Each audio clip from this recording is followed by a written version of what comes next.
CM रेखा पर हमला करने वाला, थप्पड़ जड़ने वाला आखिर इतना नफरती और इतना जहरीला कैसे हो गया? और क्यों एक महिला मुख्यमंत्री पर थप्पड़ जड़ दिया उन्होंने?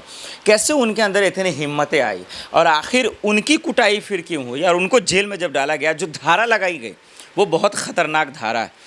ये समझना है दर्शकों, इस वीडियो में शुरू से अंत तक बने रहिएगा और आपको बताएंगे एक एक तस्वीरें, एक एक वो पल जो सीएम रेखा के लिए मुसीबत बन गया और किस तरीके से देश की राजधानी में बतौर जब एक मुख्यमंत्री महिला महफूज नहीं है, सुरक्षित नहीं है, फिर आम लोगों का सिर्फ अंदाज़ा लगा लिए और खूब हंसिए इन नेताओं पर, हंसिए इस मंत्री पर, कानून व्यवस्था पर, ट्रिपल इंजन की सरकार पर, जितना हंस सकता है हंसिए, क्योंकि आज सिर्फ आप हंस ही सकते हैं।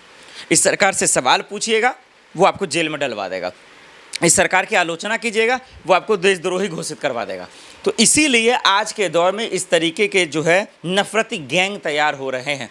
अब वो नफरती गैंग किसी और के नहीं है, वो दरअसल जो है उन्हीं नेताओं के पाले हुए चच पूछिए गुंडे सब हैं। समझिएगा कैसे, अभी देख लीजिए। ये आवारा कुत्तों को लेकर किस तरीके से जो आम लोग हैं उनकी ज़िंदगी हराम हो गया जीना। कहीं पे भी हमला हो जा रहा है, सड़कों पे हो जा रहा है, लिफ्ट में हो जा रहा है, दरवाजे पे हो जा रहा है और उनका कोई कसूरवार नहीं है, कोई उसकी जिम्मेदारी नहीं है, कोई नहीं लेता है। जिसका कुत्ता है वो भी नहीं लेता है। सुप्रीम कोर्ट ने फैसला किया। अब कहा जा रहा है कि उससे वो नाराज़ था, वो एक अलग पहलू है। लेकिन सीएम रेखा पर थप्पड़ जड़ने का क्या लॉजिक है? क्या वो दिल्ली में प्रोटेस्ट हो रहा था इस वजह से है? एक ये भी एंगल है और दूसरा एंगल ये है दरअसल कि जो हमलावर है, जो थप्पड़ मारा है, अगर उनके बयानों को सुनेंगे आप, उनसे अगर दिल्ली पुलिस अगर निकलवा पाती है तो ये समझ में आएगा कि सीएम रेखा के जो बयान है, जो उनकी हरकत है, जो उनके रवैये हैं, वो कहीं ना कहीं जो है उन पर भारी पड़ा है। हालांकि मैं ये बात साफ करना चाहता हूँ कि इस देश में हिंसा की कोई जगह नहीं है, इस देश में नफ़रत की कोई जगह नहीं है, इस देश में लड़ाई झगड़े की कोई जगह नहीं है। लेकिन अफसोस और हंसी की बात तो बेशर्म नेताओं पे है, मंत्री पे है। वही लड़ाई भी करवाते हैं, वही झगड़े भी करवाते हैं, वही हिंसा करवाते हैं, वही नफरत भी करवाते हैं। तो क्या सीएम रेखा का कुर्सी पर रहना मुसीबत बन गया? क्या सीएम रेखा जी का शपथ लेना मुसीबत बन गया? क्या बीजेपी ने ही उनको फंसा दिया? ऐसा मैं क्यों कह रहा हूँ?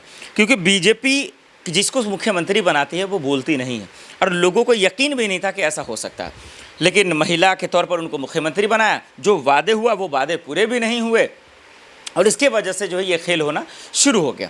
वहीं विपक्ष का कहना था, हालांकि केजरीवाल जी का भी इस पर बयान आया, कांग्रेस का भी बयान आया कि भाई यानी कि राजनीति में जो है मनभेद हो सकते हैं, मतभेद नहीं हो सकते हैं। मतलब आसान भाषा में समझिए कि हमारी राजनीतिक लड़ाई हो सकती है, ये पर्सनल लड़ाई नहीं है। और इस पर जो थप्पड़ जड़ा है उसकी कोई जगह नहीं। ये बहुत गलत है, बिल्कुल गलत बात है। जो मारा है उसको सख्त से सख्त कार्रवाई होना चाहिए, उसको जेल में डालना चाहिए। लेकिन उनके अकल को समझना पड़ेगा, उनके ज्ञान को समझना पड़ेगा, उनके बुद्धि में जो जहर भरा पड़ा है दिमाग में, उसको समझना पड़ेगा कि एक मुख्यमंत्री पर हमला करने की हिम्मत कहाँ से आई, उसमें आखिर कौन उसके पीछे साजिश करता था। और ये भी दिल्ली पुलिस नहीं लगा पाती है तो फिर आप क्या ही डबल और ट्रिपल इंजन की सरकार से उम्मीद कर सकते हैं आप? क्योंकि उन्हीं का राज्य है, उन्हीं की सरकार है, उन्हीं का कानून है, उन्हीं का मुख्यमंत्री है और उसके बावजूद लोग महफूज नहीं है मुख्यमंत्री, तो आम लोगों की बात क्या ही कर सकते हैं। सीएम रेखा से नाराज़गी की बहुत सारी खबरें हैं। ये आवारा कुत्तों का भले ही लोग कह रहे हैं, लेकिन और भी बहुत सारी चीज़ें हैं जो उससे लोग नाराज़ चल रहे हैं और इस बात को समझना पड़ेगा, इस बात को परखना पड़ेगा। और यही वजह है कि आज भी और कल भी जो पूरा सोशल मीडिया पे ट्रेंड होता रहा, ख़ास करके जो है सीएम रेखा जी को लेकर, उसके पीछे की वजह यही है। अब सवाल ये है कि इन तमाम चीज़ों को लेकर बीजेपी करेगी क्या? बीजेपी हाईकमान क्या करेगी? दिल्ली पुलिस क्या करेगी?